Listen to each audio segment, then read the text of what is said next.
Hey guys, it's the Emerald Gecko here and welcome to another video. In today's video we're going to be playing Sekiro after Elden Ring.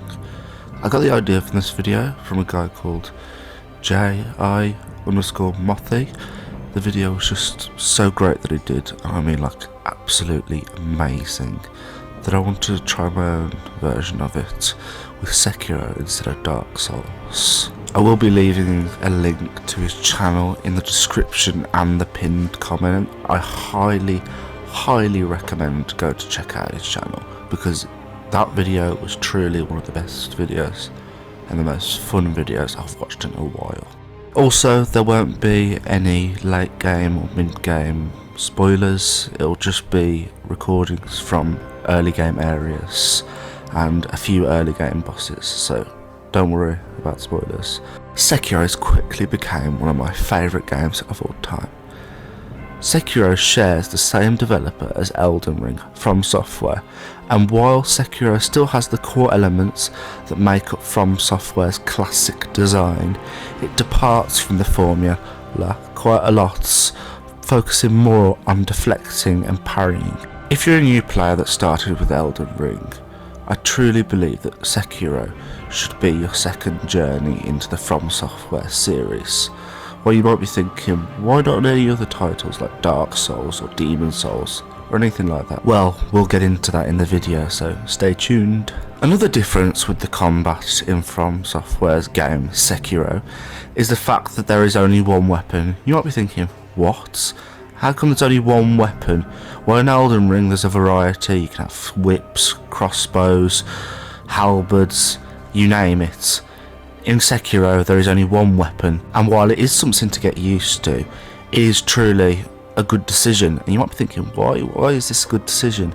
Well, it's because FromSoftware put all their effort into designing one perfect combat system. When they could focus on just one weapon, they didn't have to worry about balancing out all the other weapons. They had time to truly create a perfect design, and well, this katana truly is a work of art. Another thing they added in Sekiro would be death blows. Death blows are a new system where if you break an enemy's posture down fully, which you can do by attacking and perfect parrying, or when you sneak up on an enemy crouching through grass or just crouching in general, it can appear and, well, it can be very deadly. Most bosses have 2 or 3 death blow points. Now, this is something else to get used to because it isn't a linear straightforward boss bar. There's different sections and death blow stages. Another awesome detail would be ninjutsus. I won't tell you how to get them because that would be a spoiler, but trust me, this adds a lot more variety into games. When you commit a death blow and press R1, you can commit an ninjutsu. I won't tell you what they do, but trust me, they are fucking amazing. While it is a bit of a departure from Elden Ring, I truly believe that you should jump headfirst into this game, for while the combat is a little different, it still carries over the core elements that made Elden Ring so great. The level design, combat, and the lore, everything is top notch here, same as in Elden Ring, so I think that you truly enjoy this just as much as Elden Ring. Something that is kept in common with Elden Ring with Sekiro would be mini-bosses. In the other entries in the series, mini-bosses are a rarity, but in Elden Ring and Sekiro they are abundant, as you know if you've played Elden Ring or Sekiro. And personally, I think these abundant mini-bosses add so much to the areas, and it's a reason why I really love Sekiro and Elden Ring for it. Also, this game does have a version of Soldier of Godric, so happy hunting! In Sekiro, like Elden Ring, there are items, and well, there is discovery. Something that is a bit different from Elden Ring would be the money collecting system. For Sekiro, it is hold square, and money really isn't as big a part of the game as it is in Elden Ring. While it still has its uses, it isn't to the same degree that it is in Elden Ring. Item wise, there is a variety, whether that be medicine to cure poison, dousing powder to heal burn, or eel liver to heal electric damage. There are sugars which can increase attack damage, posture defense, and posture attack against enemies. There are balloons, Mibu balloons. I kid you not, that was 5 or 6 takes, and I kept saying Mibu baboons. Like, what, mouth? Why? Mibu balloons are used to increase the drop chance of certain items. Well, most items to be exact.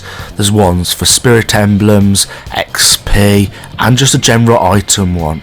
They're really useful to gathering and farming, and I truly recommend looking into them if you do end up farming.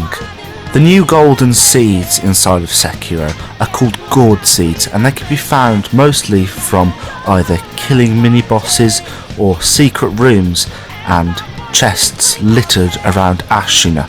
If you make your way back to the Dilapidated temple which you start in and talk to Emma, who's looking after Dogen the sculptor, she'll give you a flask of sorts, and the more gourd seeds you give her, the more healing and more liquid inside of it grows.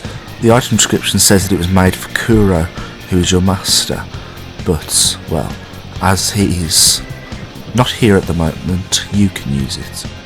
The way that you increase your health and your attack damage inside of Sekiro is a bit different to Elden Ring.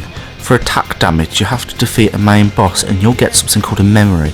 This memory can be used at the idol, which is aka the bonfire and grace point of this game, and you can use that to increase your attack power.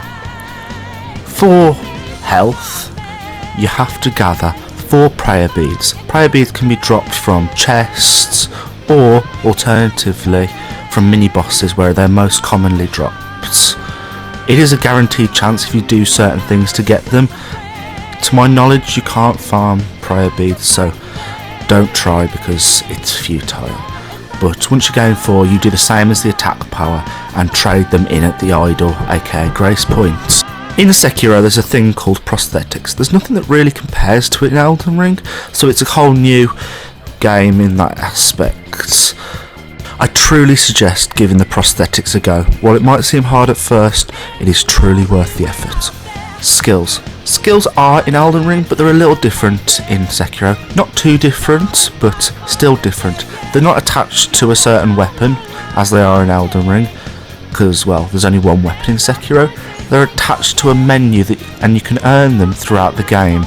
I'm not going to say how to get some of them, because that would be a spoiler, but it is definitely something to try out, and they are really fun. I mean, as you can see on the screen, there's a lot of cool ones. I especially like the one that's very like Melania's waterfowl dance. If you've watched any of my videos before, you'll know that the story of the FromSoftware games is one of my favourite points of them.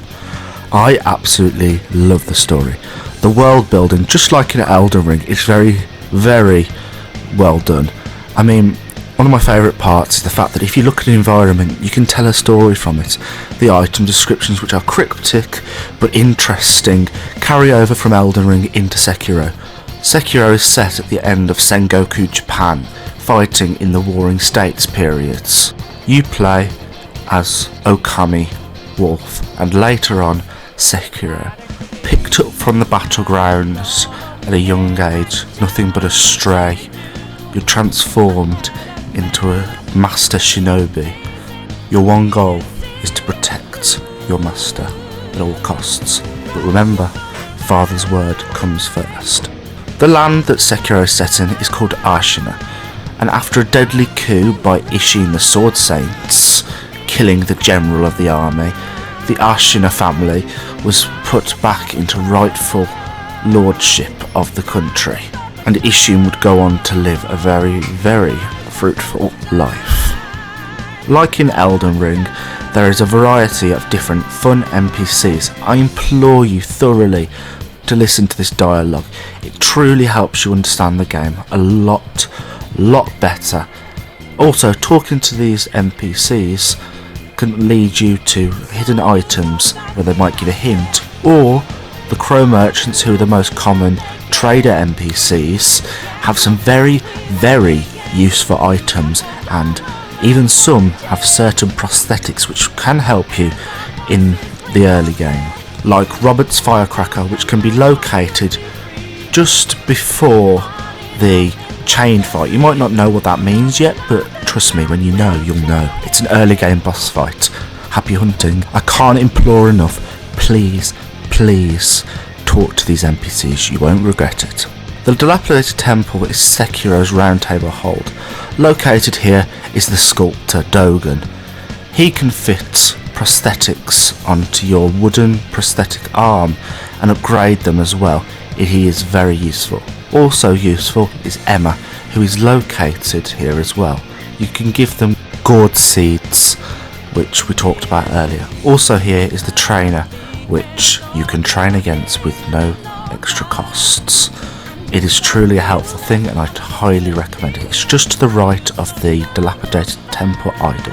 Something that Elden Ring struggled from, in my opinion, was the fact that you could come back later and beat a boss. What they did was they placed high level bosses inside of low level areas where, so you'd struggle and then you'd come back later and beat them. This was a sort of thing that sort of put me off a little bit, but in Sekiro it's a lot more linear and a lot more better in my opinion. As I say though, that's just my opinion, and your opinion is completely valid as well. And just because the levels are a lot more linear does not mean they're bad. In truth, they are some of the most beautiful things I have ever seen in video games, and it'd be a shame and a waste not to try them out. Trust me on that. Sadly everyone, that is the end of the video. I truly hope you have found the video informative and that I have somewhat convinced you to try Sekiro, because truly it is one of my favourite games ever made, and it's a waste not to play. It is just, trust me, that good. Anyway guys, if you did enjoy the video, please consider leaving a like and subscribe. If you didn't enjoy the video, then a dislike is also really appreciated so I can improve for the next one. I hope you all have an amazing day, and hopefully I'll see you in the next one. May you all find your worth in the waking one.